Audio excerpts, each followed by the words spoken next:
En arrivant pour nettoyer le manoir de luxe, la femme de ménage est restée figée en réalisant que le millionnaire était son mari décédé il y a 8 ans. Elle s'est approchée et le soleil se levait à peine sur Saint-Michel-sur-Mer, baignant la petite ville côtière d'une lumière dorée qui faisait miroiter les vagues. Angélique Dubois était déjà debout depuis 1 heure, préparant le petit déjeuner pour ses 3 enfants avant de partir pour sa journée de travail dans la cuisine modeste de leur appartement. Elle disposait des bols de chocolat chaud sur la table, tout en jetant un œil à l'horloge murale. Capucine, Tristan, Adèle, le petit déjeuner est prêt. Appela-t-elle en étouffant un bâillement. Capucine, l'aînée, fut la première à apparaître, son uniforme scolaire déjà impeccablement porté, ses livres sous le bras. « Maman, j'ai une interro de maths aujourd'hui, » dit-elle en s'asseyant. « Je crois que je suis prête. »« Bien sûr que tu l'es, ma chérie, » sourit Angélique en caressant les cheveux de sa fille de 15 ans. Tristan arriva ensuite, ses cheveux en bataille, son étui à violon à la main. « N'oublie pas que j'ai répétition ce soir, » rappela-t-il, en mordant dans une tartine. Adèle, la petite dernière, fut la dernière à se traîner jusqu'à la cuisine, le teint un peu pâle. « Comment tu te sens ce matin, mon cœur ?» demanda Angélique, posant instantanément une main sur le front de sa fille de 8 ans. « Ça va, maman ?» répondit Adèle avec un sourire brave qui serra le cœur d'Angélique. Après les avoir tous embrassés et confié Adèle à Madame Moreau, leur voisine qui l'accompagnait à l'école les jours où Angélique commençait tôt, elle enfila sa veste élimée et se dirigea vers l'arrêt de bus, sur le chemin. Elle vérifia une fois de plus le message de l'agence de nettoyage sur son téléphone. Une nouvelle affectation aujourd'hui, dans une propriété du quartier des Falaises, le plus huppé de Saint-Michel-sur-Mer, remplacer Josette à la villa des Embruns, marmonna-t-elle. Une nouvelle cliente fortunée qui a des exigences particulières. Le bus la déposa au pied de la colline, et Angélique entama la montée vers les somptueuses demeures qui surplombaient la mer. La différence entre son quartier modeste et celui-ci était saisissante. Ici, chaque maison semblait rivaliser de luxe avec sa voisine. Chaque jardin plus parfaitement entretenu que le précédent. La villa des Embruns se révéla être une imposante bâtisse de style néoclassique, entourée d'un parc magnifique. Angélique s'arrêta devant le portail en fer forgé, impressionnée malgré elle. Sa main trembla légèrement lorsqu'elle appuya sur l'interphone. « Oui », répondit une voix sèche. « Bonjour, je suis Angélique Dubois, de l'agence Azur Propreté. Je remplace Madame Josette aujourd'hui. » Après un bref silence, le portail s'ouvrit dans un grincement. Angélique remonta l'allée de gravier, admirant les parterres de fleurs impeccablement entretenus. Une femme d'une 60aine d'années, au chignon gris serré et au visage austère, l'attendait sur le perron. « Je suis Fabienne, la gouvernante, » annonça-t-elle. « Suivez-moi. Je vais vous montrer ce qu'il y a à faire. Monsieur est absent pour la journée. Nous en profiterons pour faire un nettoyage complet. » Angélique suivit Fabienne à travers des pièces aux proportions impressionnantes, écoutant attentivement les instructions. Le mobilier était d'une élégance rare. Les œuvres d'art accrochées au mur probablement inestimables. « Qui habite ici ?» osa-t-elle demander. Alors qu'elle traversait un salon aux moulures dorées, Fabienne haussa un sourcil. « Monsieur Charles Mercier, vous ne lisez pas les journaux. C'est l'un des hommes d'affaires les plus en vue du pays. Il a racheté cette propriété il y a quelques mois comme résidence secondaire. » Le nom ne disait rien à Angélique, mais elle hocha la tête, comme si elle était impressionnée. Dans son monde, les noms des riches hommes d'affaires n'avaient mais guère d'importance.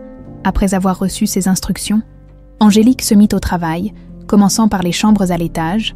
Le travail était exigeant mais familier, et elle s'y plongea avec l'efficacité née de l'habitude. La dernière pièce qu'elle devait nettoyer était la bibliothèque au rez-de-chaussée, une vaste salle aux murs couverts d'étagères croulant sous les livres.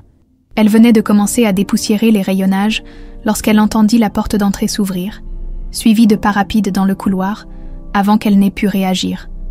La porte de la bibliothèque s'ouvrit. « Fabienne, pourriez-vous appeler François et lui dire que je suis rentrée plus tôt que prévu ?» Le meeting à Paris a été... La voix s'arrêta net. Angélique se figea, le plumeau encore levé, et se tourna lentement vers la porte. Un homme se tenait dans l'encadrement, grand, élégant dans son costume sur mesure, les cheveux plus courts et plus soignés que dans son souvenir, une fine cicatrice traversant sa tempe droite. Mais ses yeux d'un bleu profond, comme l'océan par temps d'orage, des yeux qu'elle aurait reconnus entre mille, le plumeau tomba de sa main tremblante. Édouard, murmura-t-elle, sa voix à peine audible. L'homme fronça les sourcils, intrigué et légèrement agacé. « Pardon », répondit-il d'une voix plus grave que dans ses souvenirs. Son vocabulaire plus raffiné. « Je crains qu'il n'y ait erreur. Je suis Charles Mercier. Vous devez me confondre avec quelqu'un d'autre. » Angélique sentit le sol se dérober sous ses pieds. Était-elle devenue folle? Était-ce une hallucination cruelle, née de 8 années de chagrin et de solitude? Pourtant, malgré la posture différente, malgré l'élégance nouvelle, malgré la cicatrice, c'était lui, son Édouard, l'homme qu'elle avait pleuré pendant 8 longues années, le père de ses enfants, son âme sœur qu'elle croyait perdue à jamais. « Je suis désolée, monsieur », balbutia-t-elle, tentant désespérément de reprendre contenance. « Vous ressemblez beaucoup à quelqu'un que j'ai connu. » Charles Mercier la regarda d'un air perplexe, puis haussa les épaules avec l'indifférence polie des gens de sa classe. « Ce n'est rien. Poursuivez votre travail, je vous prie, je serai dans mon bureau. » Il tourna les talons et disparut aussi vite qu'il était venu, laissant Angélique pétrifiée, le cœur battant à tout rompre. Ce fut Fabienne qui la trouva ainsi quelques minutes plus tard, toujours immobile au milieu de la pièce, le visage livide. « Madame Dubois, tout va bien. J'ai cru. » Angélique s'interrompit, incapable d'expliquer l'inexplicable. « Je ne me sens pas très bien. Serait-il possible que je termine un peu plus tôt aujourd'hui ?» Fabienne l'observa avec un mélange de suspicion et d'inquiétude. « C'est exceptionnel. Mais je suppose que vous pouvez partir. Je dirai à l'agence que vous avez fini l'essentiel. » Angélique rassembla ses affaires comme dans un brouillard et quitta la villa aussi vite que possible. Ses jambes tremblaient à chaque pas, alors qu'elle redescendait la colline vers l'arrêt de bus. Ce soir-là, quand ses enfants furent au coucher, elle ouvrit avec des mains fébriles la vieille boîte qu'elle gardait sous son lit.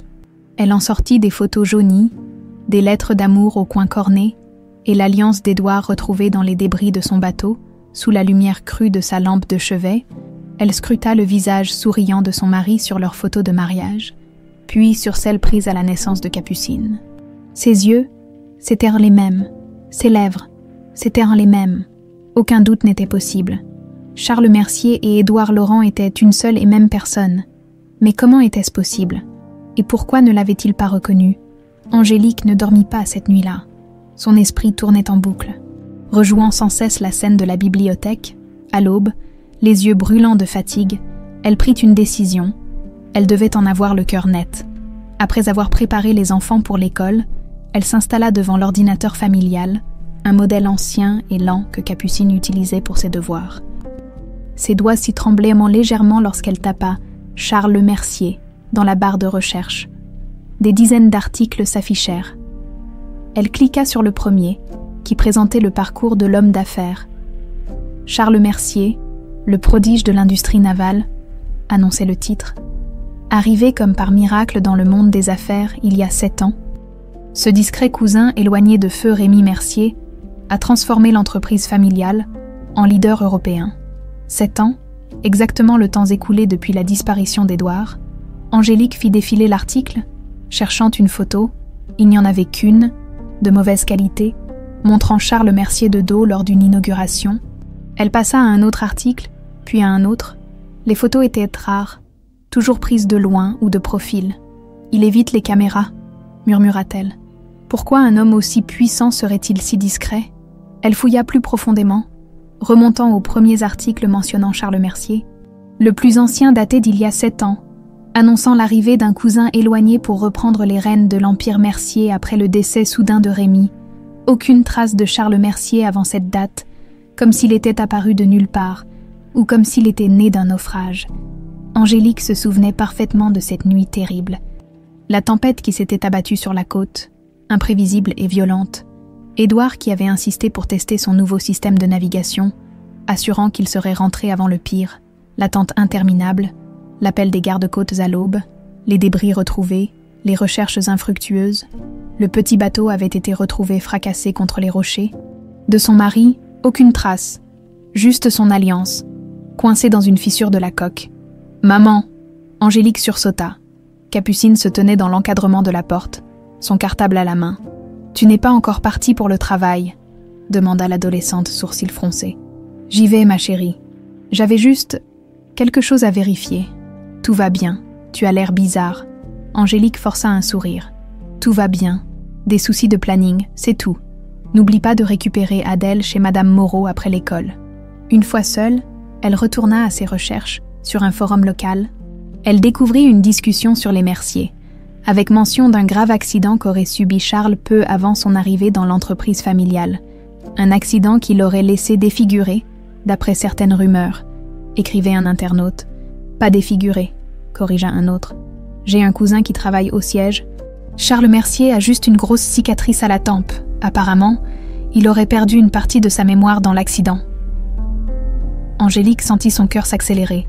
L'amnésie expliquerait pourquoi il ne l'avait pas reconnu, mais comment Édouard aurait-il pu devenir Charles Mercier, qui aurait orchestré une telle transformation? Et pourquoi? Elle fouilla dans la vieille boîte à souvenirs et en sortit une coupure de journal jauni, annonçant la disparition d'Édouard Laurent, ingénieur naval prometteur. L'article mentionnait brièvement le prototype qu'il testait ce soir-là. Un système révolutionnaire de navigation par mauvais temps, avait déclaré son collègue de l'époque. Laurent était sur le point de déposer un brevet qui aurait pu transformer l'industrie. Angélique se rappelait à quel point Édouard était enthousiaste à propos de cette invention. Il en parlait avec passion, convaincu qu'elle pourrait sauver des vies et leur assurer un avenir confortable. Ironiquement, c'était ce même système qui l'avait conduit à sa perte. Du moins, c'est ce qu'elle avait cru pendant 8 ans. Son téléphone vibra, un message de l'agence de nettoyage. « Pouvez-vous assurer le service à la Villa des Embruns aujourd'hui ? Josette toujours malade. » Angélique fixa l'écran. Partagée entre la peur et une étrange excitation, c'était l'occasion ou jamais d'en apprendre plus. Elle répondit affirmativement. 2 heures plus tard, elle passait de nouveau le portail de la somptueuse villa. Le cœur battant, Fabienne l'accueillit avec un hochement de tête. « Vous vous sentez mieux aujourd'hui ?» demanda la gouvernante d'un ton neutre. « Oui, merci. Un simple malaise passager. »« Bien. Monsieur Mercier est à Paris pour la journée. Vous pouvez donc travailler sans être dérangé. » Soulagée et déçue à la fois, Angélique commença son travail. Cette fois, elle s'attarda dans chaque pièce, observant tout avec une attention nouvelle. Dans la chambre principale, austère mais luxueuse, elle nota l'absence de photos personnelles. Sur la table de nuit, des pilules dans un pilulier marqué des jours de la semaine, une ordonnance à côté, rédigée par un certain Deher, Mortimer, dans le dressing. Des costumes impeccablement rangés, tous semblables, comme si leur propriétaire n'avait aucun attachement particulier à ses vêtements. Rien qui n'évoque une personnalité, des goûts, un passé. Le bureau fut plus révélateur. En époussetant les étagères, elle remarqua un livre de navigation dépassant légèrement. Elle le tira doucement et l'ouvrit. À l'intérieur, des notes griffonnées dans les marges. Cette écriture, c'était celle d'Édouard. Elle en aurait mis sa main au feu, moins assurée, plus anguleuse, mais indéniablement la sienne. « Que faites-vous » Angélique sursauta violemment. Fabienne se tenait dans l'embrasure de la porte, les yeux plissés de suspicion. « Je rangeais ce livre qui dépassait, » balbutia Angélique, le cœur battant à tout rompre. Fabienne s'approcha et prit le livre de ses mains. « Ce n'est pas votre travail de toucher aux affaires personnelles de monsieur, contentez-vous de dépoussiérer les surfaces. Pas les objets. Bien sûr, je suis désolée. » La gouvernante la considéra un long moment. « Vous semblez bien curieuse pour une simple femme de ménage. » Angélique déglutit avec difficulté. « Pas du tout, c'est juste que... J'aime la navigation aussi. Mon mari était passionné. » Était. Il est décédé. En mer. Une ombre de compassion traversa le regard de Fabienne, adoucissant momentanément son expression sévère. « Je vois. Je suis désolée pour votre perte. Mais cela ne vous autorise pas à fouiner. Bien sûr, ça ne se reproduira pas. » Après le départ de Fabienne, Angélique reprit son travail. Plus prudente, mais son esprit était en ébullition. Ce livre, ces notes, c'était une preuve de plus. En fin de journée, alors qu'elle se préparait à partir, Fabienne l'arrêta dans le hall. « Josette ne reviendra pas », annonça la gouvernante. Sa sciatique s'est aggravée et le médecin lui a recommandé un repos prolongé. L'agence propose que vous preniez sa place de façon permanente ici, 3 fois par semaine. Cela vous conviendrait-il ? Angélique sentit son cœur bondir dans sa poitrine. Une chance inespérée. « Oui, bien sûr », répondit-elle, tentant de maîtriser le tremblement de sa voix. « C'est parfait. Bien, je vous attends lundi, mardi et jeudi, 9 heures précises. » En rentrant chez elle, Angélique prit une décision. Elle allait découvrir la vérité sur Charles Mercier. Et si cet homme était vraiment Édouard, elle ferait tout pour lui rendre sa mémoire, sa vie, sa famille, peu importe qui se dressait sur son chemin. Le vaste appartement parisien d'Aurélie Mercier offrait une vue imprenable sur la tour Eiffel. Assise dans son fauteuil en cuir italien, la femme de 65 ans observait son reflet dans la fenêtre, satisfaite de constater que les injections de Botox de la semaine dernière avaient parfaitement lissé les rides autour de ses yeux. Élégante et glaciale dans son tailleur Chanel, elle sirotait un verre de champagne quand la porte de son bureau s'ouvrit. « Vous êtes en retard, Charles, » dit-elle sans se retourner. « Pardonnez-moi, Aurélie, » répondit l'homme qui venait d'entrer. Le trafic sur l'autoroute était épouvantable. Charles Mercier, ou plutôt Édouard Laurent, s'avança dans la pièce. Son visage reflétant un mélange de respect et de réserve, Aurélie se tourna enfin vers lui, l'examinant avec l'œil critique d'une artiste évaluant son chef-d'œuvre. « Comment vous sentez-vous ? Avez-vous pris vos médicaments ? » ?»« Bien sûr, » répondit-il. « Mais j'ai eu quelques migraines ces derniers jours. Et des rêves étranges. » Aurélie se raidit imperceptiblement. Quel genre de rêve ? Je ne m'en souviens jamais clairement au réveil. Juste des impressions. La mer, une tempête, un sentiment d'urgence. Ce n'est rien d'inhabituel, dit-elle avec un geste désinvolte de la main. Le DR. Mortimer m'a expliqué que c'est normal avec votre type de traumatisme crânien. De simples synapses qui se réorganisent. Heureusement que vous prenez régulièrement vos médicaments pour stabiliser tout ça. Charles acquiesça, mais son regard trahissait un doute fugace. Parfois, je me demande ce que serait ma vie si cet accident n'avait pas effacé mon passé. Aurélie se leva, s'approcha de lui et posa une main ferme sur son épaule. Votre vie, mon cher Charles, serait infiniment moins brillante. Qui sait ce que vous étiez avant ? La destinée vous a offert une seconde chance. Grâce à votre intelligence et à mon soutien, vous êtes maintenant à la tête d'un empire. N'est-ce pas préférable à n'importe quel passé oublié ? La porte s'ouvrit à nouveau, interrompant leur conversation. Pierre Mercier, 38 ans, entra sans frapper, un verre de whisky à la main malgré l'heure matinale. « Quelle touchante réunion familiale !» railla-t-il, mère et fils adoptifs complotant ensemble comme d'habitude. « Nous discutions des résultats du dernier trimestre », répliqua froidement Aurélie. « Quelque chose qui t'intéresserait si tu prenais la peine de te présenter au bureau de temps en temps. » Pierre s'approcha, l'alcool rendant sa démarche légèrement incertaine. « À quoi bon, mon cher cousin s'occupe de tout si admirablement ?» L'ironie dans sa voix était mordante. Pierre n'avait jamais accepté l'arrivée de Charles dans la famille, ni la façon dont sa mère l'avait pratiquement couronné héritier de l'Empire, Mercier au détriment de son propre fils. « Il est temps que vous partiez pour votre rendez-vous chez Deloitte, » intervint Charles, consultant sa montre pour éviter d'alimenter la tension. « Toujours aussi pragmatique, » ricana Pierre. « Mère a bien dressé son petit chien savant. » Aurélie gifla son fils avec une rapidité surprenante pour son âge. « Assez, ta jalousie est pathétique. Si tu avais la moitié du talent ou de l'intelligence de Charles, peut-être que ton père ne serait pas mort de honte et de déception. » Pierre porta la main à sa joue rougie, ses yeux injectés de sang brillant d'une haine à peine contenue. Sans un mot de plus, il tourna les talons et sortit en claquant la porte. Un silence pesant s'installa. Charles semblait profondément mal à l'aise. « Ne vous inquiétez pas pour lui, » dit finalement Aurélie, reprenant son calme habituel. Pierre a toujours été ainsi, faible, jaloux, incapable de saisir les opportunités que la vie lui offre. Elle s'approcha de son bar et se servit un autre verre de champagne. Maintenant, parlons business. Le nouveau système de navigation que vous avez développé a déjà généré plus de commandes que nous ne pouvons en honorer. C'est un triomphe. Charles acquiesça, mais son esprit semblait ailleurs. C'est étrange, vous savez, ce système, j'ai l'impression de l'avoir conçu il y a bien longtemps, avant même mon accident, comme si je le redécouvrais plutôt que de l'inventer. Le verre d'Aurélie s'immobilisa à mi-chemin de ses lèvres. Ce sont des sensations courantes chez les personnes souffrant d'amnésie.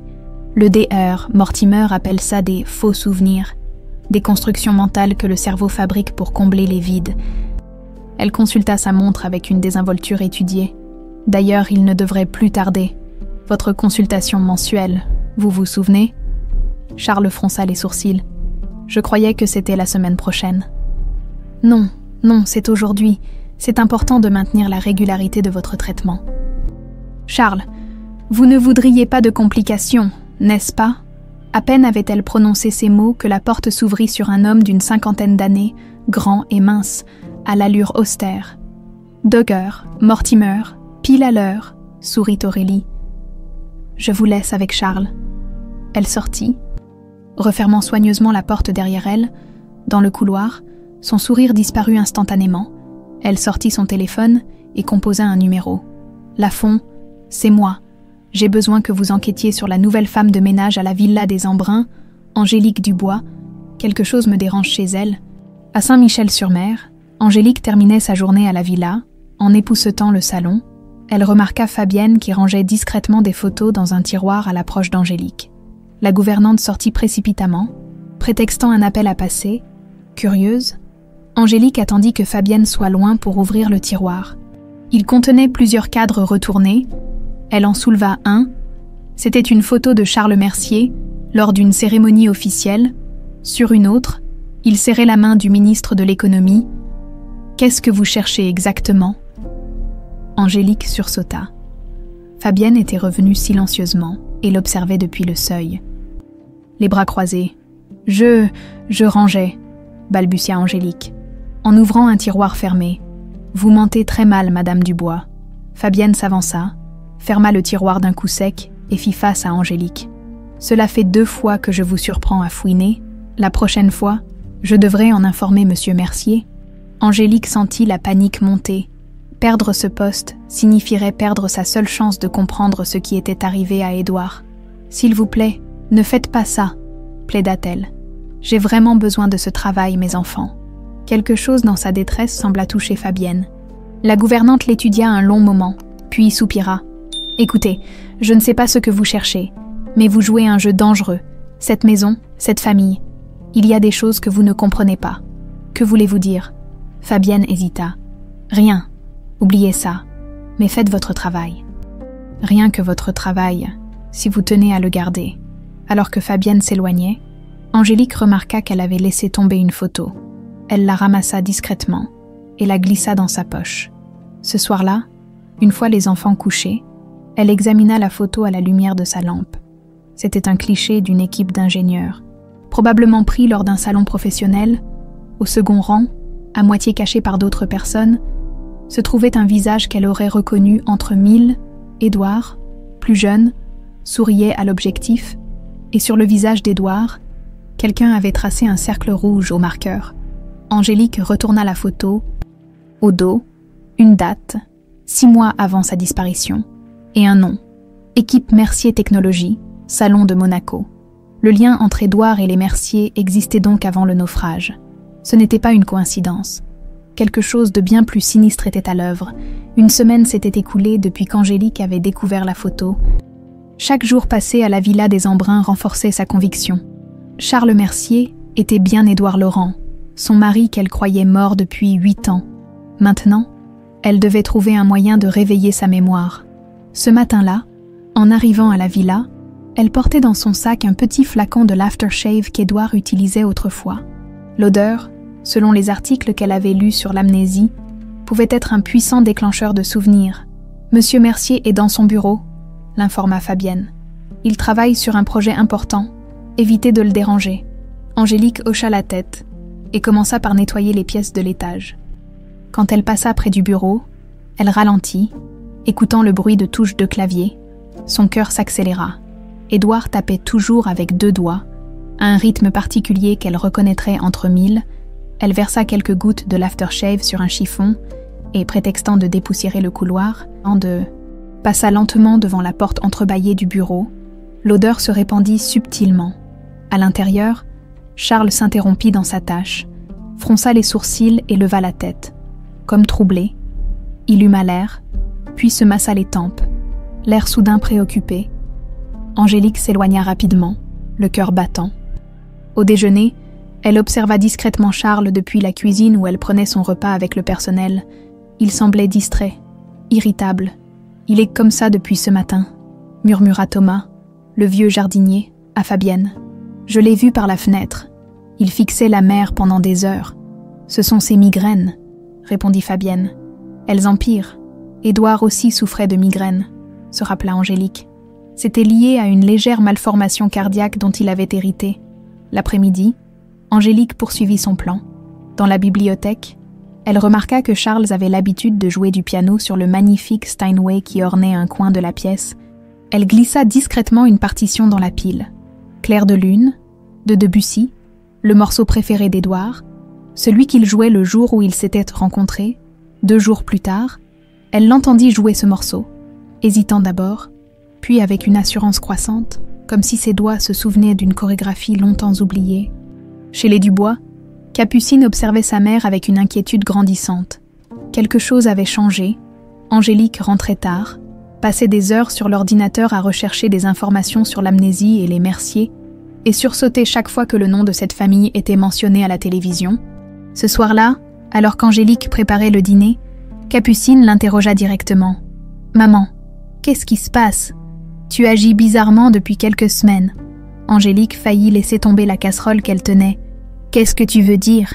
Tu es différente, distraite. Tu reçois des appels et tu vas parler dans ta chambre. Tu découpes des articles sur les Mercier. » Angélique hésita.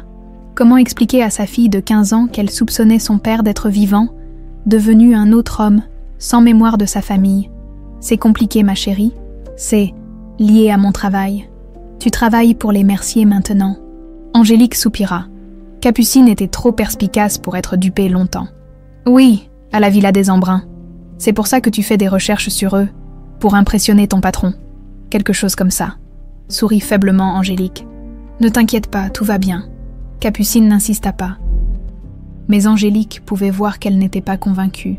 À la villa, Charles Mercier était tourmenté par des rêves de plus en plus vivaces, des visages flous, des voix familières dont il ne pouvait saisir les mots, et toujours cette sensation de chute, d'eau glacée l'engloutissant. Ce matin-là, il se réveilla en sueur, le nom Angélique sur les lèvres sans savoir pourquoi.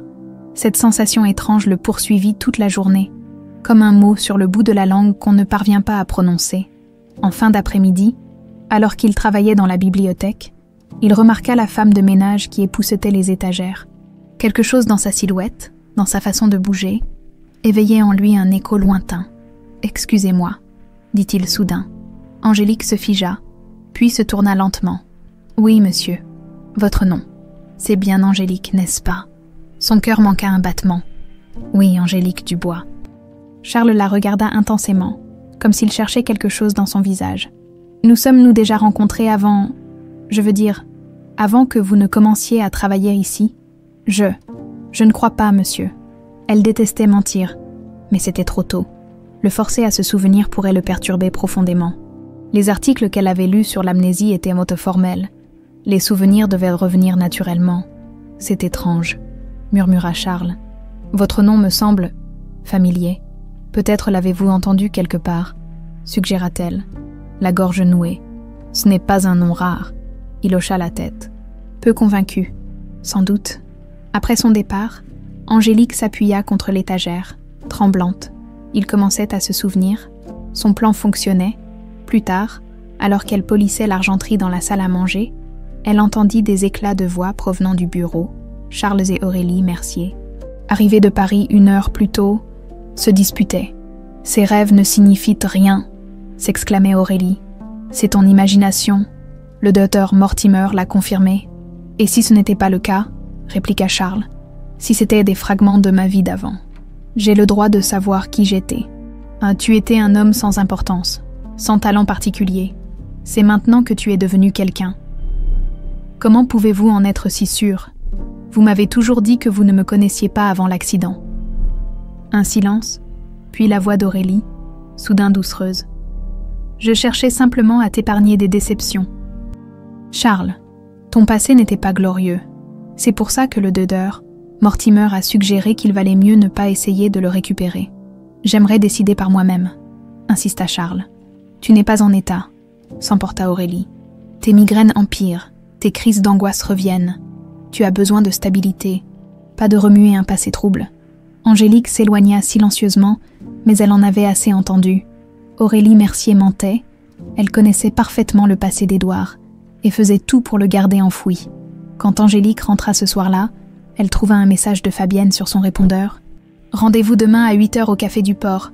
Avant votre service, c'est important. » Le lendemain, elle arriva au petit café avec 15 minutes d'avance. Nerveuse, Fabienne apparut à l'heure exacte, l'air sombre. « Merci d'être venue, » dit la gouvernante en s'asseyant. « Nous n'avons pas beaucoup de temps. » « Madame Mercier est à la villa.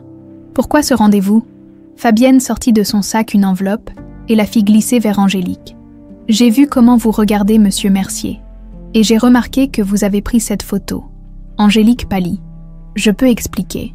Pas besoin. J'ai mené ma petite enquête aussi. » Fabienne désigna l'enveloppe. « Ouvrez. » À l'intérieur, Angélique découvrit une coupure de journal avec la photo et l'avis de disparition d'Édouard Laurent. À côté, une photo récente de Charles Mercier. « Votre mari et mon patron sont la même personne, n'est-ce pas ?» Angélique hocha lentement la tête, des larmes dans les yeux. « Vous me croyez, je travaille pour les Mercier depuis 30 ans. J'étais là quand Charles est arrivé, inconscient, le visage bandé, dans un état critique. Aurélie a fait venir des médecins privés. À l'époque, elle a prétendu qu'il s'agissait d'un cousin éloigné qui avait eu un grave accident. Mais j'ai toujours su que quelque chose clochait. Pourquoi m'aider ?» Fabienne eut un sourire triste. « J'ai perdu mon mari jeune, comme vous. Si on m'avait dit qu'il était vivant quelque part, rien ne m'aurait arrêté. » Elle consulta sa montre. « Nous devons y aller, mais sachez une chose. Aurélie Mercier est dangereuse, très dangereuse. J'ignore ce qu'elle a fait exactement, mais si elle découvre que vous savez, je ferai attention. » Promit Angélique. Alors qu'elle se levait, Fabienne ajouta « Et les médicaments qu'il prend, je suis certaine qu'ils servent à supprimer sa mémoire. Pas à traiter des migraines. Le DR, Mortimer, n'est pas un neurologue ordinaire. C'est un spécialiste de l'amnésie et l'amant d'Aurélie depuis des années. » Capucine n'était pas dupe. Depuis des semaines, sa mère agissait étrangement, rentrait tard, chuchotait au téléphone. Ce matin-là, elle avait pris une décision. Découvrir ce que cachait Angélique, prétextant un mal de tête, elle avait séché les cours et suivi discrètement sa mère jusqu'à une somptueuse propriété sur la colline, la villa des Embruns. Capucine connaissait ce nom pour l'avoir entendu plusieurs fois dans les conversations téléphoniques de sa mère. Cachée derrière un buisson, elle observa Angélique qui entrait par une porte de service. Après avoir échangé quelques mots avec une femme âgée à l'allure stricte, Capucine attendit 1 heure, puis se glissa dans le parc en profitant de l'ouverture du portail pour la livraison du fleuriste, avec la désinvolture étudiée d'une adolescente qui n'avait rien à se reprocher.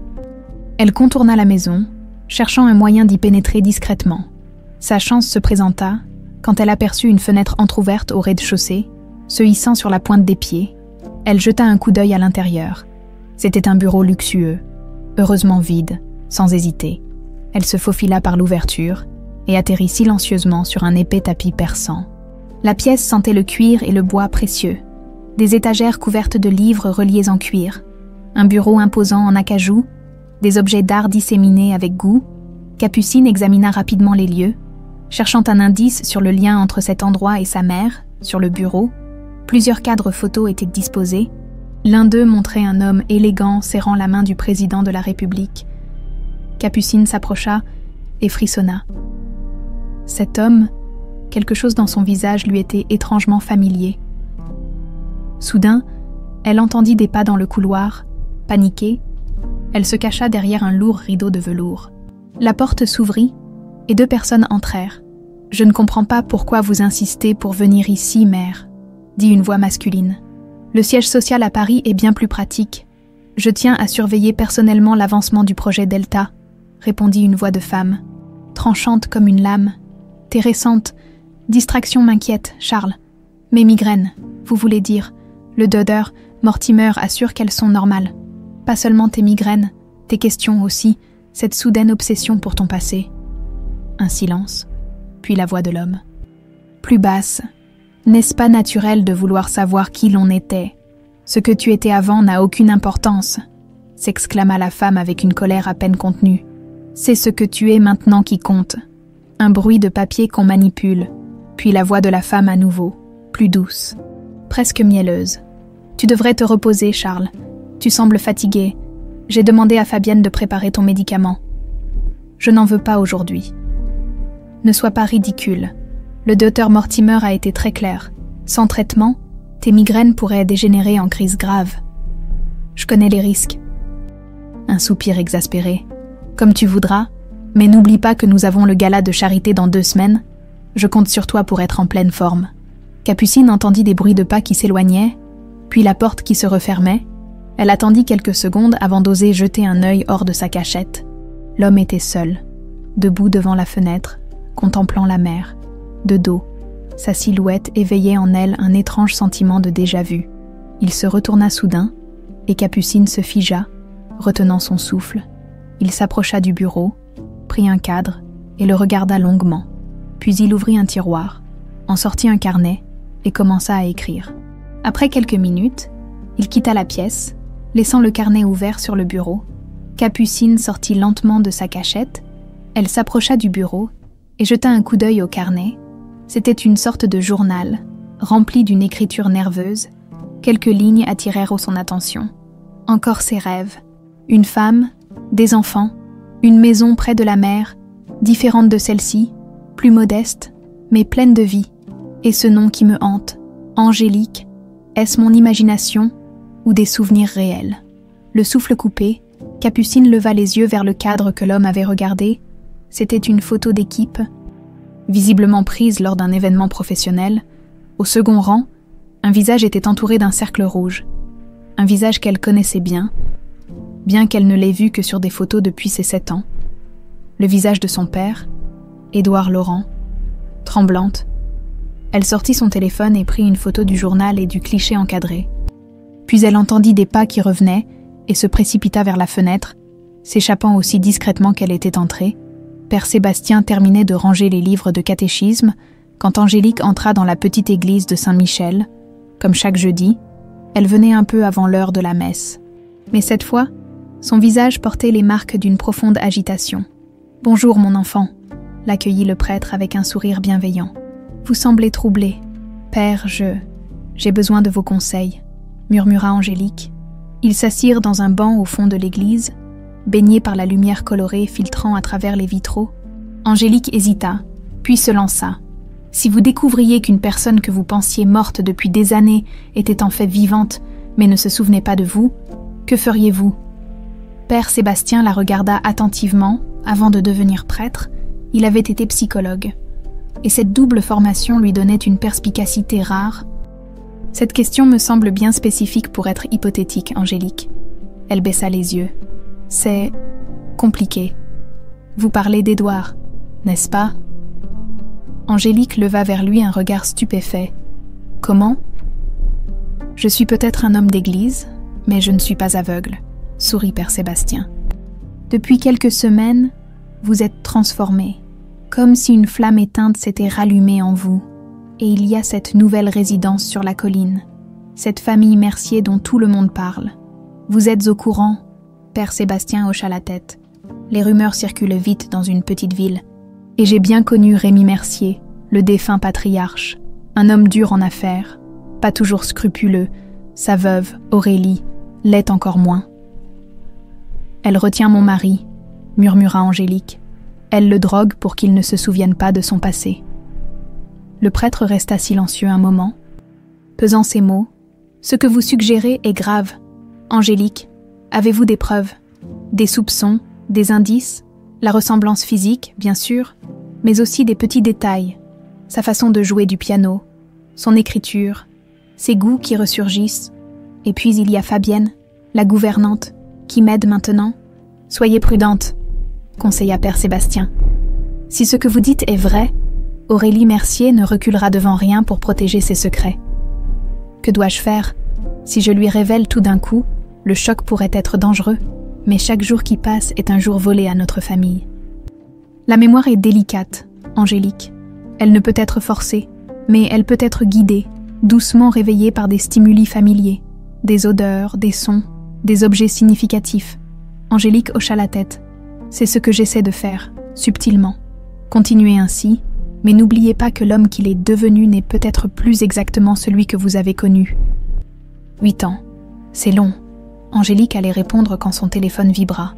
Un message de Capucine. « Maman, il faut qu'on parle. C'est urgent. » À propos de papa.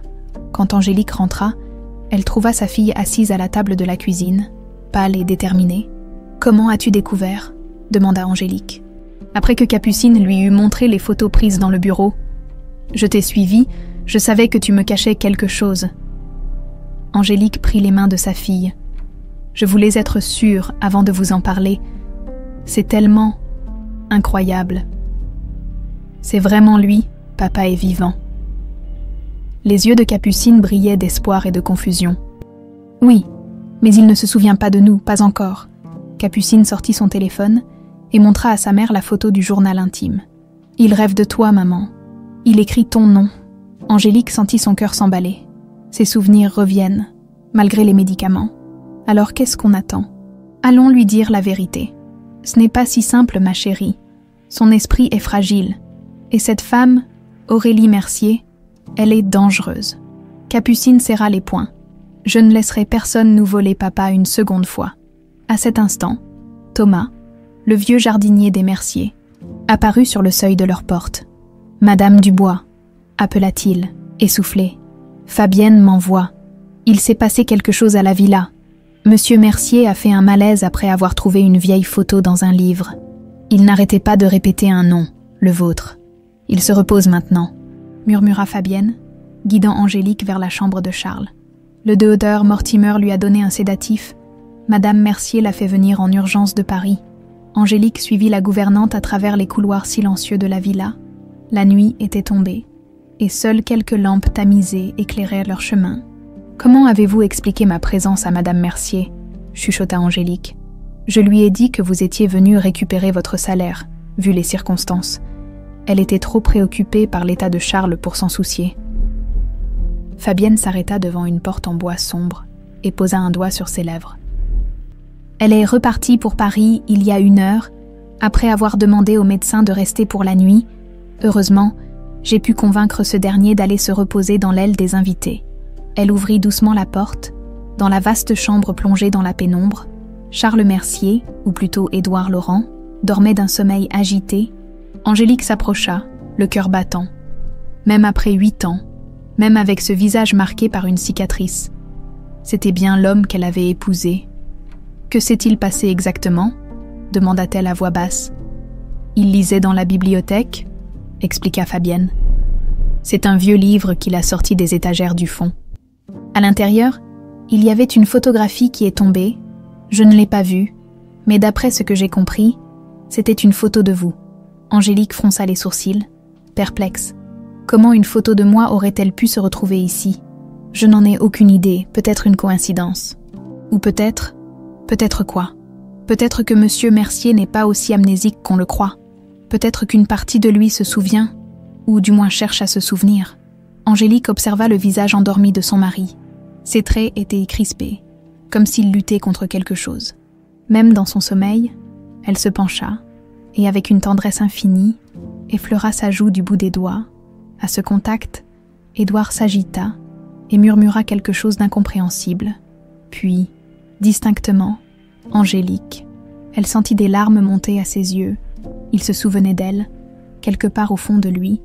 Malgré les médicaments, malgré les mensonges, malgré les années, « Je suis là, Édouard », chuchota-t-elle. « Je t'ai retrouvé. » Un bruit soudain les fit sursauter. Quelqu'un approchait dans le couloir. « C'est le médecin », s'alarma Fabienne. « Vite, cachez-vous !» Angélique se glissa précipitamment dans le dressing adjacent, laissant la porte entr'ouverte. Elle vit le déheur, Mortimer entrer, un homme grand et sec au regard froid. Il examina brièvement Charles, vérifia son pouls et sortit une seringue de sa mallette. « Il est agité », remarqua-t-il. « Je vais augmenter la dose. »« Est-ce prudent, docteur ?» intervint Fabienne. « Madame Mercier a dit de ne pas dépasser. Je sais ce que j'ai à faire, » coupa sèchement Mortimer. « Ces épisodes de confusion deviennent trop fréquents. Nous ne pouvons pas risquer qu'il retrouve certains souvenirs inconvenants. » Angélique serra les poings, furieuse. Ce médecin droguait délibérément Édouard pour maintenir son amnésie. C'était criminel. Elle était tentée de sortir de sa cachette et de l'arrêter. Mais cela compromettrait tout. Une fois l'injection faite, Mortimer sortit un téléphone et composa un numéro. « C'est moi », dit-il à voix basse. « Oui, j'ai augmenté la dose. Non, aucun risque si nous restons dans ces limites. Bien sûr que je sais ce que je fais. Aurélie, je ne suis pas un amateur. Oui, je resterai jusqu'à demain. Ne vous inquiétez pas. Dans quelques jours, il ne se souviendra même pas de cet épisode. Après le départ du médecin, Angélique sortit de sa cachette, tremblante de rage et d'indignation. Ces monstres, ils le manipulent ça comme une marionnette. Vous devez partir maintenant, pressa Fabienne. Je vous tiendrai informé de son état. Angélique jeta un dernier regard à Édouard, puis suivit Fabienne à contre-cœur. 2 semaines s'écoulèrent. L'état de Charles s'était stabilisé, mais Aurélie avait pris des mesures drastiques. Les doses de médicaments avaient été augmentées, et un infirmier surveillait leur prise quotidienne. Charles était rarement laissé seul, et Aurélie elle-même passait plus de temps à la villa. Malgré ces obstacles, Angélique continuait son plan, avec l'aide de Fabienne. Elle avait réussi à placer plusieurs déclencheurs dans l'environnement d'Édouard. La mélodie d'une boîte à musique qu'elle avait offerte à Tristan et qu'elle avait oubliée sur le piano. Un parfum discret vaporisé sur les rideaux, des livres qu'Édouard aimait particulièrement placer bien en évidence dans la bibliothèque.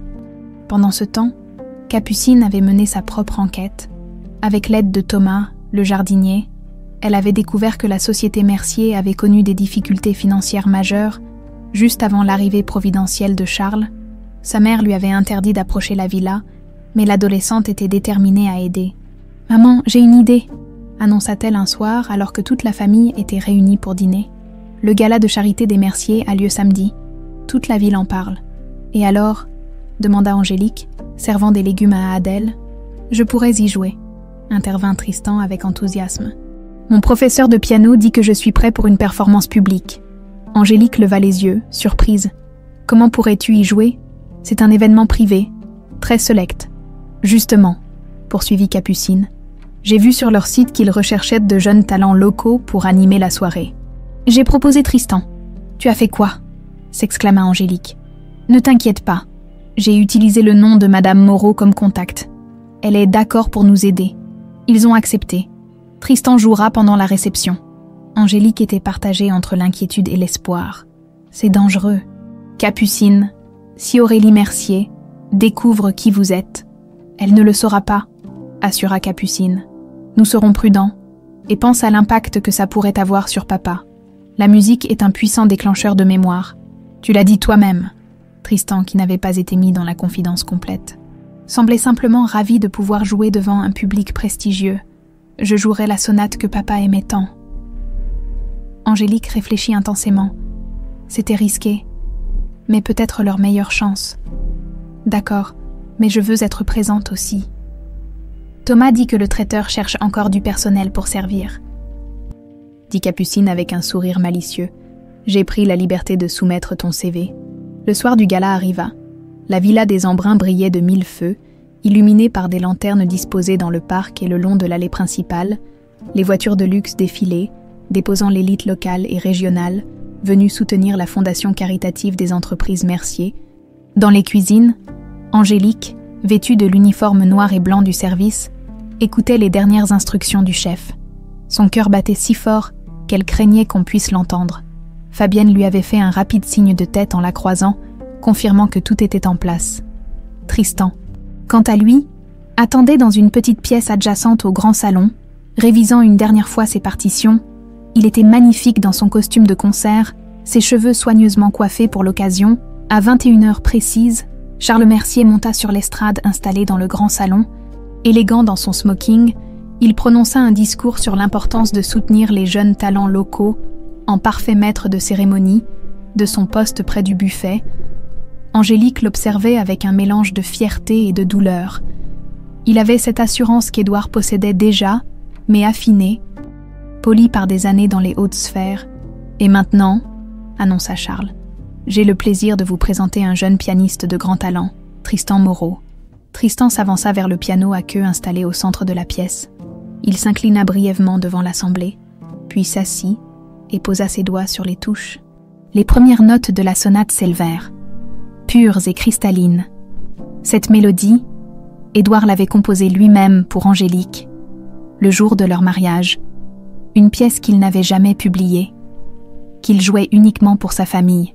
Sur l'estrade, Charles se figea soudain, Son verre glissa de ses doigts et se brisa sur le sol. Personne n'y prêta attention, tous captivés par la performance du jeune prodige. Personne sauf Angélique, qui vit l'expression de son mari changer, la surprise, puis la confusion, puis une douleur intense. Il porta la main à sa tête, comme frappé par une violente migraine. Aurélie, qui se tenait à quelques pas, remarqua immédiatement son malaise. Elle s'approcha vivement, lui glissa quelques mots à l'oreille, mais il la repoussa. Et puis, alors que Tristan entamait le passage le plus émouvant de la sonate, une larme roula sur la joue de Charles. Une larme, puis une autre, les yeux rivés sur le jeune pianiste. Il murmura quelque chose qu'Angélique, malgré la distance, put lire sur ses lèvres. « Mon fils ». Le chaos qui suivit fut indescriptible. Charles Mercier, l'homme le plus puissant de la région, s'était effondré en plein milieu de son propre gala de charité.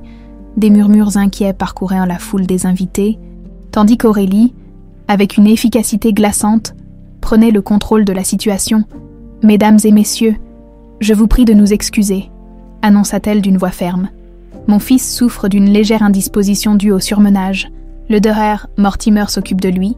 Je vous invite à poursuivre la soirée. » Tristan avait cessé de jouer. Confus et inquiet, Angélique, abandonnant son plateau de canapé, se précipita vers la porte par laquelle on avait emmené Charles, mais 2 agents de sécurité lui barrèrent le passage. « Personnel de service uniquement dans cette zone », ordonna l'un d'eux. « Mais je dois... » « Retournez au buffet, où nous serons contraints de vous faire escorter dehors. » Impuissante, Angélique dut reculer. Elle aperçut Capucine qui s'était glissée parmi les invités et lui fit signe discrètement de récupérer Tristan. Puis elle chercha Fabienne du regard, mais la gouvernante avait disparu. Probablement pour accompagner Charles, dissimulé derrière une colonne, Angélique composa le numéro de Fabienne sur son téléphone. Pas de réponse.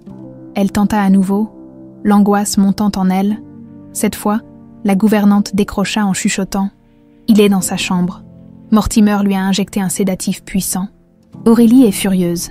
Elle a ordonné que le jeune pianiste soit immédiatement raccompagné. Comment va Édouard? Mal, avant de perdre conscience, il a répété plusieurs fois « Mon fils ». Aurélie pense qu'il délire, mais elle soupçonne quelque chose, termina Angélique. Elle a demandé à voir la liste des employés du traiteur. Elle pourrait faire le lien avec vous, vous devez partir maintenant. Angélique raccrocha, le cœur battant. Elle retrouva Capucine et Tristan près du vestiaire. « Qu'est-ce qui s'est passé ?» demanda Tristan, visiblement bouleversé. « Pourquoi cet homme s'est-il évanoui pendant que je jouais ?» Angélique prit son fils par les épaules. « Ce n'est pas de ta faute, mon chéri, cet homme. Il est malade. Tu as merveilleusement joué. Il pleurait, maman, » insista Tristan. « Et il me regardait comme s'il me connaissait. » Capucine intervint. « On doit partir.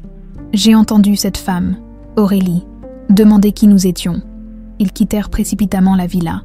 Angélique jetant un dernier regard anxieux vers la fenêtre illuminée de la chambre de Charles. Dans son bureau parisien, Aurélie Mercier faisait les 100 pas. 3 jours s'étaient écoulés depuis le fiasco du gala, et elle sentait que la situation lui échappait. Comment a-t-il pu réagir ainsi à cette musique ? Demanda-t-elle au Dürer Mortimer, assis en face d'elle. Vous m'aviez assuré que ses souvenirs étaient définitivement supprimés. Mortimer, mal à l'aise, ajusta ses lunettes. La mémoire humaine est complexe, Aurélie. Certaines connexions neuronales profondes résistent parfois aux médicaments. La musique, en particulier, peut activer des zones que... Épargnez-moi vos explications scientifiques, coupa-t-elle sèchement. Je veux des solutions. Charles est l'élément central de tout notre système. S'il retrouve sa mémoire, s'il découvre ce qui lui est réellement arrivé, nous pourrions augmenter encore la posologie, suggéra le médecin hésitant. Mais je dois vous avertir des risques. À ce niveau, nous pourrions endommager. Je me fiche des risques. Le poing d'Aurélie s'abattit sur le bureau. Il est plus utile à moitié conscient qu'avec sa mémoire intacte. La porte s'ouvrit brusquement, laissant entrer Pierre Mercier. Son état habituel d'ébriété semblait avoir fait place à une lucidité inquiétante. « Comme c'est touchant », railla-t-il. « Ma mère et son amant discutant de la meilleure façon de continuer à droguer mon cher cousin. » Aurélie se raidit. « Cette conversation ne te concerne pas, Pierre. Au contraire, elle me concerne directement. » Il s'avança dans la pièce, un dossier à la main. « J'ai fait quelques recherches sur ce pianiste prodige qui a tant ému notre Charles, Tristan Moreau, sauf que ce n'est pas son vrai nom. Il jeta le dossier sur le bureau, des photos en tombèrent. Tristan, Capucine, Angélique, la famille Laurent, la femme est maintenant connue sous le nom d'Angélique Dubois, veuve d'un certain Édouard Laurent, ingénieur naval disparu en mer il y a 8 ans. Ça te rappelle quelque chose, mère ? Aurélie pâlit visiblement, mais se reprit vite. Qu'est-ce que tu insinues ? Exactement. Que notre cher Charles n'est pas un cousin éloigné, mais Édouard Laurent lui-même, et que tu le sais parfaitement, ce qui fait de toi une criminelle, enlèvement, séquestration, administration de substances dangereuses. La liste est longue. Un silence glacial s'abattit sur la pièce. Puis, contre toute attente, Aurélie se mit à rire. « Mon pauvre Pierre, tu crois vraiment pouvoir me faire chanter ? J'ai des preuves, affirma-t-il, soudain moins assuré. Des suppositions, tout au plus. Mais admettons que tu aies raison. » Aurélie contourna lentement son bureau, comme un prédateur encerclant sa proie. « Que comptes-tu faire ? Me dénoncer ? Tu oublies un détail, sans Charles ou Édouard, peu importe. L'empire Mercier s'effondre, et avec lui, tout ton mode de vie luxueux. Plus de yachts, plus de voitures de sport, plus de soirées dans les clubs privés. » Pierre serra les dents. « Je préfère la ruine à continuer à vivre dans ton ombre et celle de ton pantin. Noble sentiment. Mais es-tu prêt à assumer les conséquences légales ? Car si je tombe, tu tomberas avec moi. Qui croira que tu n'étais pas au courant ? Tu es un administrateur de l'entreprise. Après tout, ta signature figure sur des centaines de documents. » Le visage de Pierre se décomposa lentement, tandis qu'il réalisait le piège dans lequel il se trouvait. Aurélie s'approcha encore, posant une main presque tendre sur la joue de son fils. « Mais tout ceci n'est qu'une hypothèse absurde, n'est-ce pas ? Charles est bien notre cousin, victime d'un tragique accident, et nous allons continuer à veiller sur lui comme la famille aimante que nous sommes. » Ses doigts se crispèrent de soudain, ses ongles s'enfonçant légèrement dans la peau de Pierre. N'est-ce pas ? À Saint-Michel-sur-Mer, Angélique était tourmentée par l'angoisse. Depuis le gala, elle n'avait plus aucune nouvelle de Charles ni de Fabienne. Ses appels à la villa restaient sans réponse. Et Thomas, le jardinier, lui avait appris qu'Aurélie avait congédié tout le personnel pour une durée indéterminée. « Maman, regarde !» Adèle, la plus jeune, montra soudain l'écran de la télévision. Le journal local diffusait des images de Charles Mercier quittant l'hôpital privé de Paris. Soutenu par Aurélie, son visage était pâle, ses traits tirés. Le PDG du groupe Mercier a été hospitalisé suite à un malaise survenu lors d'un gala de charité, annonçait la présentatrice. Selon le communiqué officiel, il souffrirait d'épuisement professionnel et prendra quelques semaines de repos. Le téléphone d'Angélique vibra. Un message de Fabienne. Ils rentrent à la villa demain. Situation critique. Charles refuse de prendre ses médicaments depuis l'incident. A. Prévoit mesures drastiques. Qu'est-ce que ça veut dire ? Mesures drastiques, demanda Capucine, lisant par-dessus l'épaule de sa mère. Avant qu'Angélique ne puisse répondre, Adèle s'effondra soudain au milieu du salon, le corps secoué de convulsions. Adèle. Angélique se précipita vers sa fille. Capucine, appelle une ambulance. La petite fille était livide, ses lèvres bleuissant rapidement. Angélique reconnut immédiatement les symptômes. Une crise cardiaque, Adèle souffrait de la même malformation congénitale qu'Édouard. Tout se passa ensuite comme dans un cauchemar. L'ambulance, l'arrivée aux urgences, les médecins s'affairant autour du petit corps inerte d'Adèle. « Nous devons l'opérer d'urgence », annonça finalement le cardiologue. Sa valve mitrale s'est brusquement détériorée. « Faites tout ce qu'il faut », supplia Angélique. « Il y a un problème de compatibilité sanguine. Adèle a un groupe très rare avec des anticorps spécifiques. Nous n'avons pas assez de sang compatible en stock. Testez-moi, intervint Capucine. Moi aussi, ajouta Tristan. Et moi, dit une voix grave derrière eux. Angélique se retourna, stupéfaite. Charles Mercier se tenait là, dans le couloir de l'hôpital, l'air épuisé mais déterminé. J'ai le même problème cardiaque, dit-il calmement. Et le même groupe sanguin rare, je peux donner mon sang pour cet enfant. Comment saviez-vous ? Balbutia Angélique. Charles fixa intensément son regard dans le sien. Je l'ai senti, comme j'ai senti que ce jeune pianiste était mon fils. Comme je sens, au plus profond de moi, que vous n'êtes pas simplement ma femme de ménage, Angélique. » Il fit un pas vers elle, puis, hésitant, vulnérable. « Aidez-moi à comprendre. Qui suis-je réellement ?» Le couloir de l'hôpital semblait suspendu dans le temps. Angélique fixait Charles, les mots se bousculant dans sa gorge. Comment expliquer 8 années de mensonges en quelques phrases? Comment lui révéler sa véritable identité sans risquer de le traumatiser davantage? « Nous n'avons pas le temps, » intervint le médecin. « Cet enfant a besoin d'une transfusion immédiate. » Charles acquiesça et suivit l'infirmière vers la salle de prélèvement, jetant un dernier regard pénétrant à Angélique. « Cette conversation n'est pas terminée, » murmura-t-il, avant de disparaître au bout du couloir. Capucine prit la main de sa mère. « Tu vas lui dire, tout lui dire. » Angélique hocha lentement la tête. « Je n'ai plus le choix. » Il commence à se souvenir. 2 heures plus tard, l'opération d'Adèle était en cours. La transfusion avait stabilisé son état, permettant au chirurgien d'intervenir sur sa valve cardiaque défaillante. Dans la salle d'attente, Angélique et ses 2 aînés attendaient, rongés par l'angoisse, quand Charles apparut, un gobelet de café à la main. « Les médecins m'ont dit que l'opération se passait bien, » dit-il en s'asseyant face à eux. « Ils sont optimistes. »« Merci, » murmura Angélique. « Sans vous, sans toi. » Le tutoiement lui avait échappé. Naturel après tant d'années à penser à cet homme comme à son mari, Charles ne sembla pas s'en formaliser. Au contraire, quelque chose dans son regard s'adoucit. Il observa longuement Tristan, puis Capucine. « Il me ressemble, n'est-ce pas ?» Un silence lourd s'installa. Capucine, impulsive comme toujours, le rompit. « Parce que tu es notre père, Édouard Laurent, disparu en mer il y a 8 ans, mais jamais vraiment mort. » Charles ferma les yeux, comme frappé par une douleur soudaine. Quand il les rouvrit, il brillait d'une émotion contenue. Ces dernières semaines, des fragments de souvenirs me reviennent, des visages, des sensations, des lieux. Mais c'est comme regarder la vie de quelqu'un d'autre à travers un verre dépoli. Je vois des silhouettes, j'entends des échos, mais rien n'est vraiment net. Il se tourna vers Angélique. « Sauf toi, je te vois clairement. Dans mes rêves, dans mes pensées, ton nom résonne en moi comme une vérité fondamentale. » Angélique sentit les larmes lui monter aux yeux. « Édouard, raconte-moi, » demanda-t-il doucement. « Comment tout cela est-il possible? Comment suis-je devenu Charles Mercier ?» Angélique prit une profonde inspiration et commença à raconter. La tempête, la disparition, les années de deuil, puis sa découverte à la villa des Embruns, les indices rassemblés, le témoignage de Fabienne.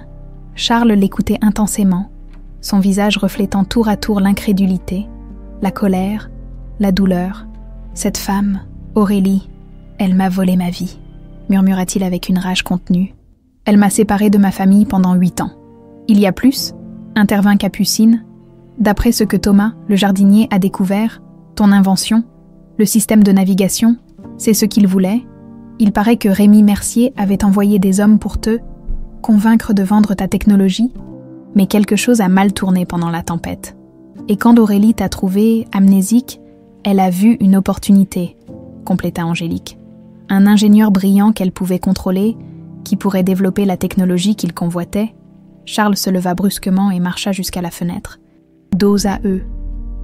8 ans. 8 ans de mensonges, de manipulations, de médicaments qui brouillaient mon esprit. Il se tourna vers eux, et son expression s'était transformée, plus dure, plus déterminée.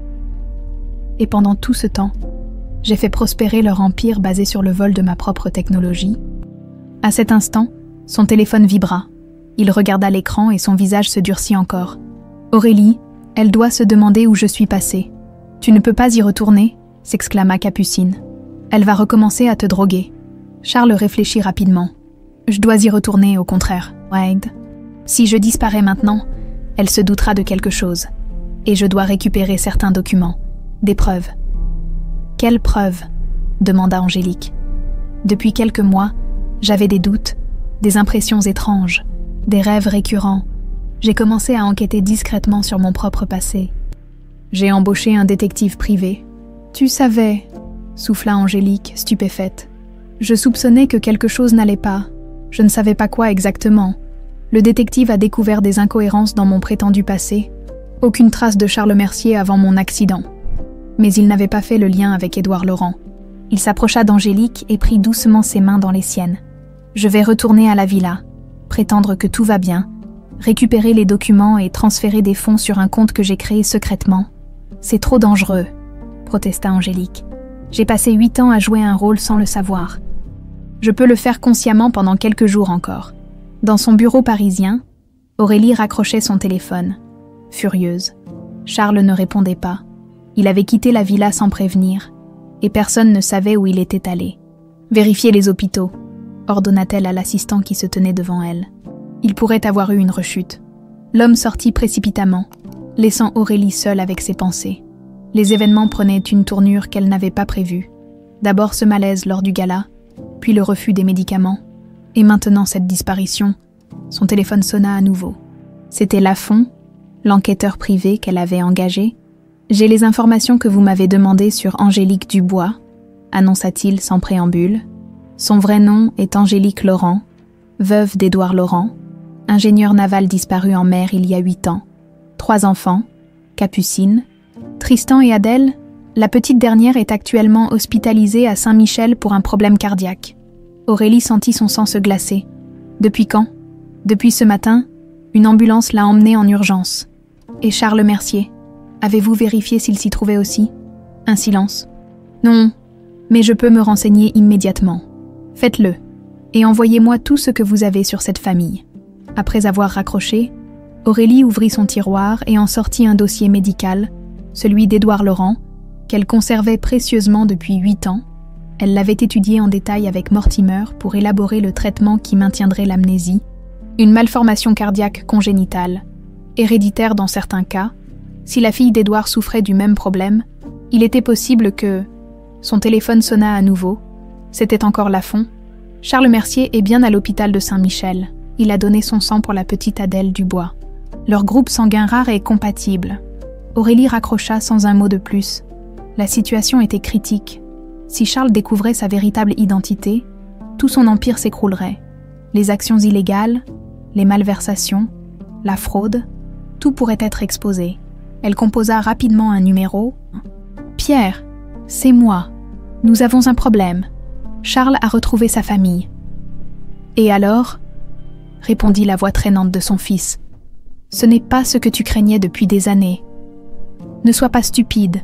Si Charles, ou devrais-je dire Édouard, retrouve pleinement sa mémoire, il pourra nous détruire. Nous détruire. » Pierre eut un rire amer. « Tu veux dire te détruire, je n'ai jamais été complice de ton petit arrangement. Ne sois pas naïf, tu as profité de la fortune qu'il a générée. Tu es aussi impliqué que moi. » Un silence pensif. « Qu'est-ce que tu comptes faire ?» Aurélie réfléchit un instant. « J'ai un plan, mais j'aurais besoin de ton aide. » « Quel genre de plan ? » ?»« Le genre qui règle définitivement le problème et qui nous met à l'abri. J'ai déjà commencé à transférer des fonds sur nos comptes au Caïman. »« Tu veux l'éliminer ?» La voix de Pierre était incrédule. « Ne sois pas mélodramatique. Je veux simplement réorganiser la succession, un tragique accident, une crise cardiaque due au stress. Mortimer signera le certificat de décès sans poser de questions. Et tu crois que je vais t'aider à commettre un meurtre ? » Aurélie sourit froidement, bien que son fils ne puisse la voir. « Je crois que tu n'as pas le choix.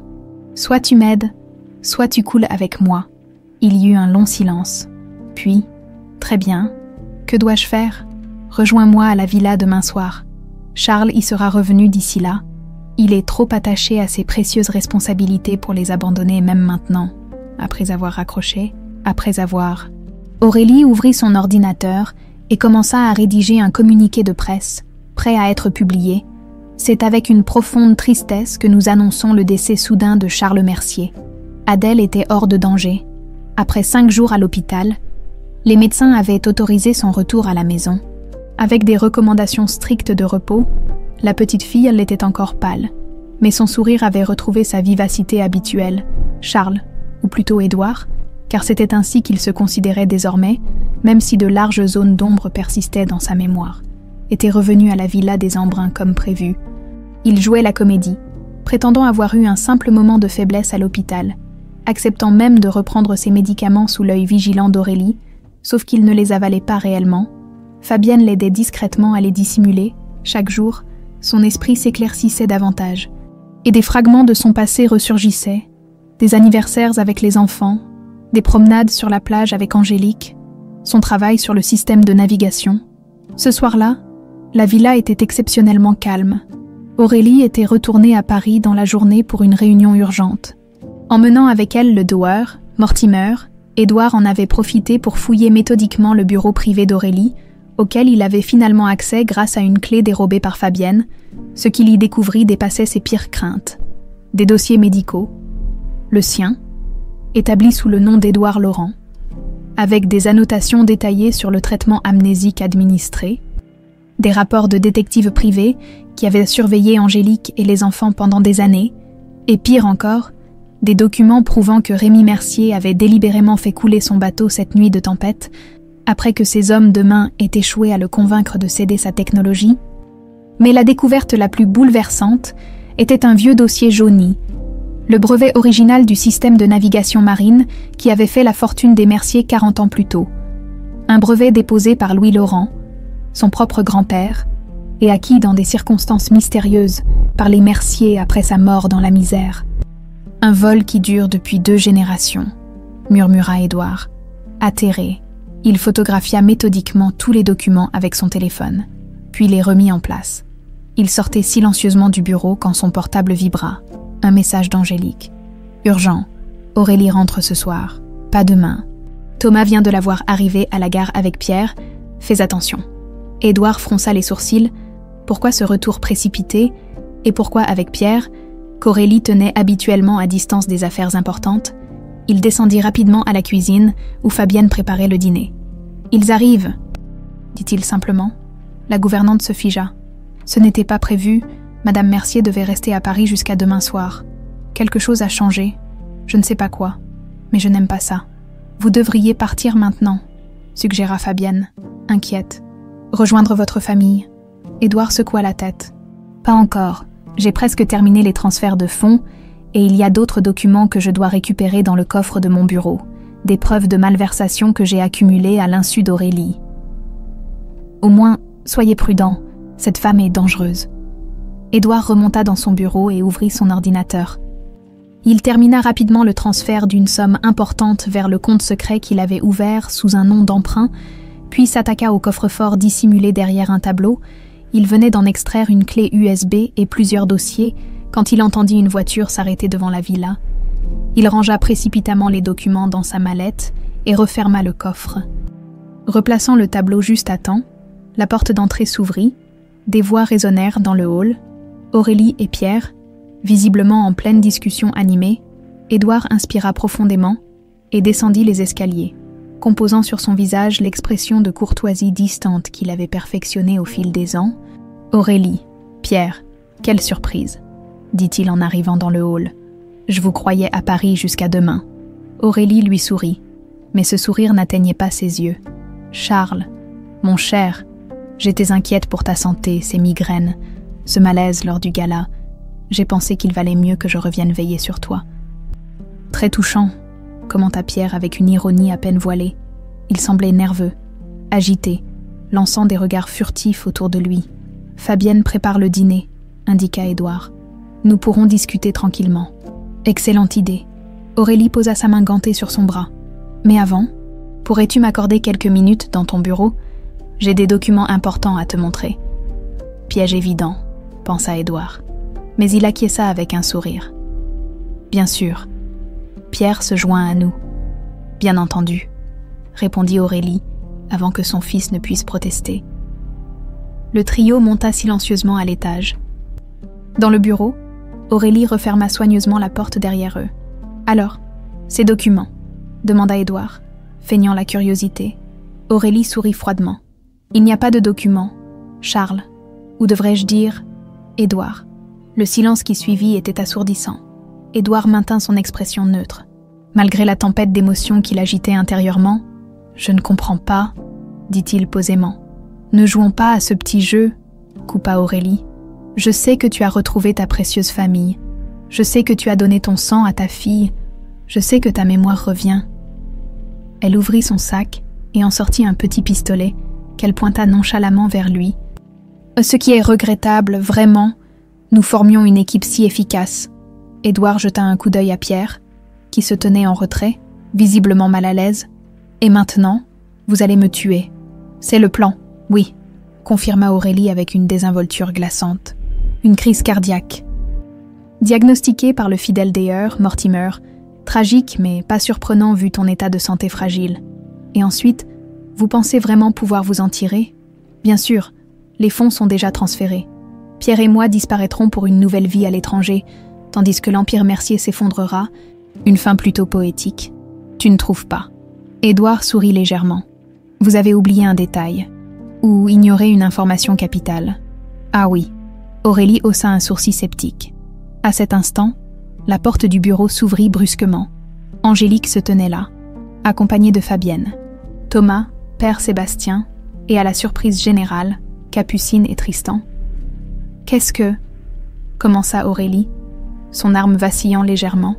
« Vous pensiez vraiment qu'il reviendrait ici sans protection ?» demanda Angélique, sa voix tremblante mais déterminée. « Comme c'est touchant » railla Aurélie, retrouvant rapidement sa contenance. La famille réunie pour le grand final. Malheureusement, ça ne change rien, j'ai toujours l'arme. Et moi, j'ai les preuves, intervint Édouard calmement. Toutes les preuves, les documents du coffre d'Édouard, les rapports médicaux détaillant la manipulation chimique que vous m'avez fait subir pendant 8 ans, les preuves que vous avez tenté de me voler mon brevet il y a 8 ans, preuves que j'ai déjà envoyées à mon avocat, ajouta-t-il, avec instruction de les remettre à la police si je ne le contacte pas dans l'heure. Le visage d'Aurélie se décomposa lentement. Tu mens. Vraiment? Vérifiez donc vos comptes offshore, Aurélie. Vous pourriez avoir une surprise. La main d'Aurélie tremblait maintenant visiblement. Pierre, qui n'avait pas dit un mot jusque-là, s'avança soudain. « C'est fini, mère. Pose cette arme. » Aurélie se tourna vers lui, incrédule. « Tu me trahis. Je refuse d'être complice d'un meurtre. » C'est aussi simple que ça. Un rire amer s'échappa des lèvres d'Aurélie. Comme c'est ironique, toutes ces années à te mépriser, et c'est toi qui montres finalement une once de moralité. Son regard se durcit soudain. Mais vous oubliez tous quelque chose d'essentiel, je n'ai plus rien à perdre. Elle pointa son arme vers Édouard, le doigt crispé sur la détente. Mais avant qu'elle ne puisse tirer, Adèle, que personne n'avait remarqué, se précipita dans la pièce en criant « Papa !» Surprise, Aurélie se tourna brusquement, et la petite fille, encore affaiblie par son opération, trébucha et s'effondra. Prise d'une quinte de toux, ce fut le chaos. Édouard se jeta vers sa fille, tandis qu'Angélique criait son nom. Pierre profita de la confusion pour arracher l'arme des mains de sa mère. Et au milieu de cette agitation, une transformation extraordinaire s'opéra en Édouard, comme si le cri de sa fille avait été la clé finale. Les derniers verrous de sa mémoire cédèrent. Instinctivement, il sut exactement quoi faire pour aider Adèle, reproduisant les gestes qu'il avait lui-même appris pour gérer ses propres crises.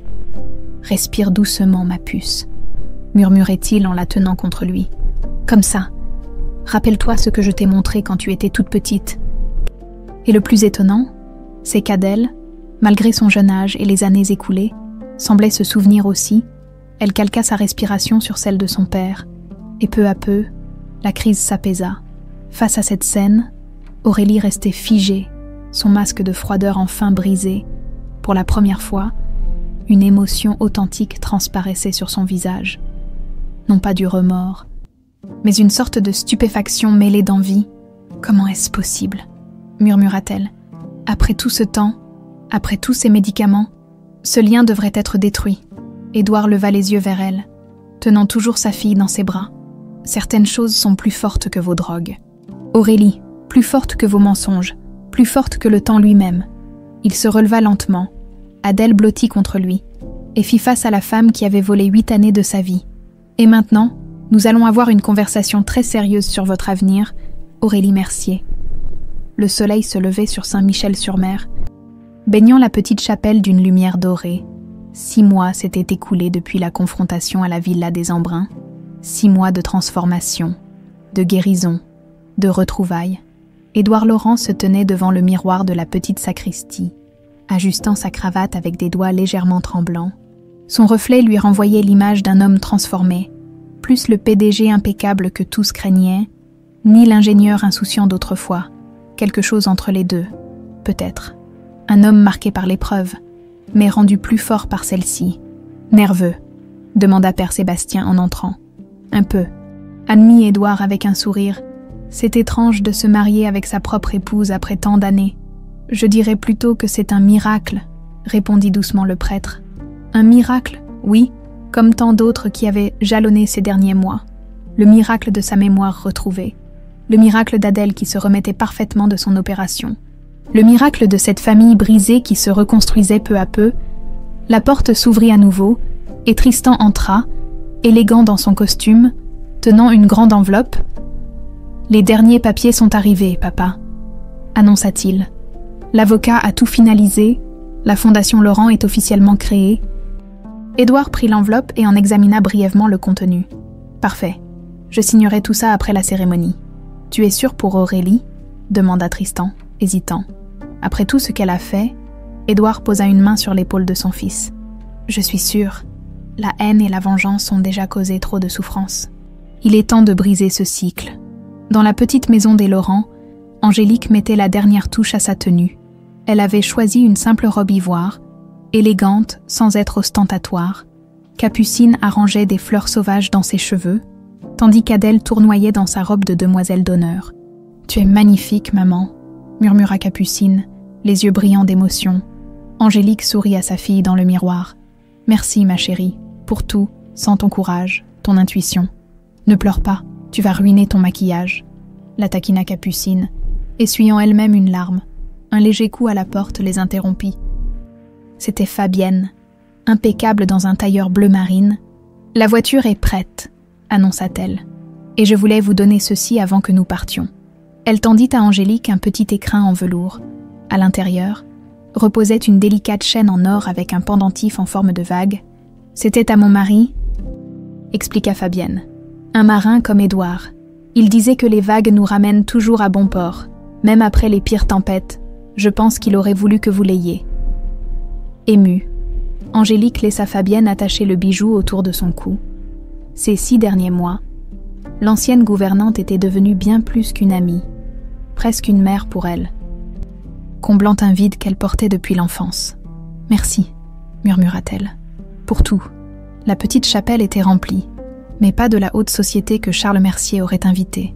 C'étaient les amis d'Angélique, les voisins qui l'avaient soutenue pendant toutes ces années, Thomas et sa famille, des collègues d'Édouard, d'avant son accident, des gens simples, authentiques.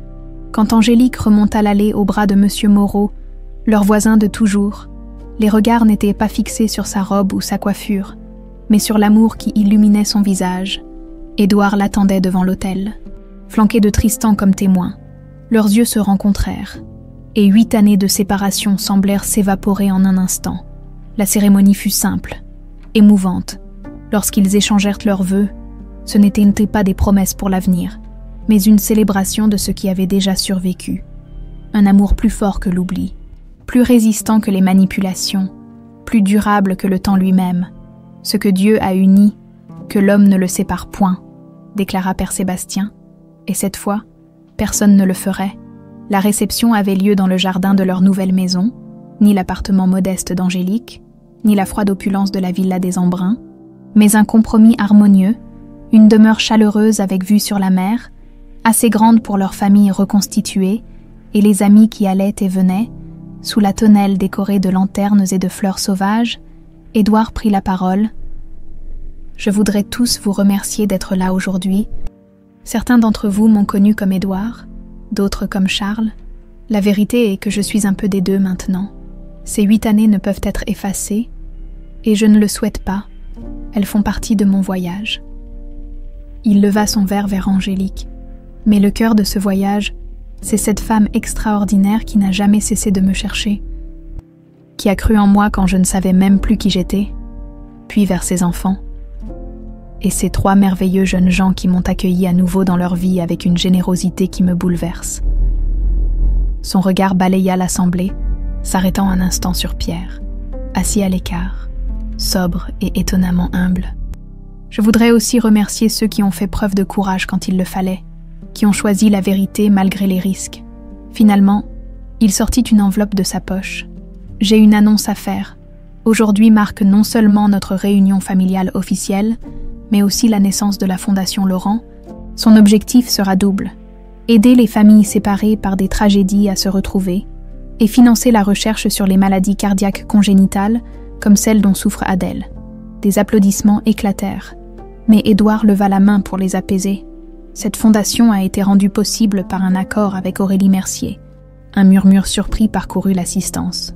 Au lieu de poursuites judiciaires, nous avons choisi une autre voie.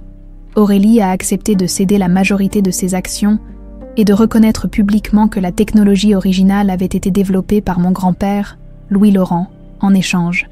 Elle évite la prison et conserve une vie confortable, bien que nettement moins luxueuse. Il fit une pause. Certains trouveront peut-être cette décision trop clémente, mais la vengeance n'aurait fait que perpétuer un cycle de souffrance qui a déjà duré trop longtemps. Angélique se leva et vint prendre sa main, et « La fondation sera notre façon de transformer cette histoire douloureuse en quelque chose de positif, une façon de dire que même les pires épreuves peuvent conduire à quelque chose de bon. » Plus tard, alors que le soleil se couchait sur la mer et que les invités dansaient sous les lanternes, Édouard et Angélique s'éclipsèrent un moment sur la terrasse, contemplant l'horizon. « Regrettes-tu parfois ces années perdues ?» demanda doucement Angélique. Édouard réfléchit un instant. « Je les regrette, bien sûr, mais étrangement, je ressens aussi une sorte de gratitude. De la gratitude.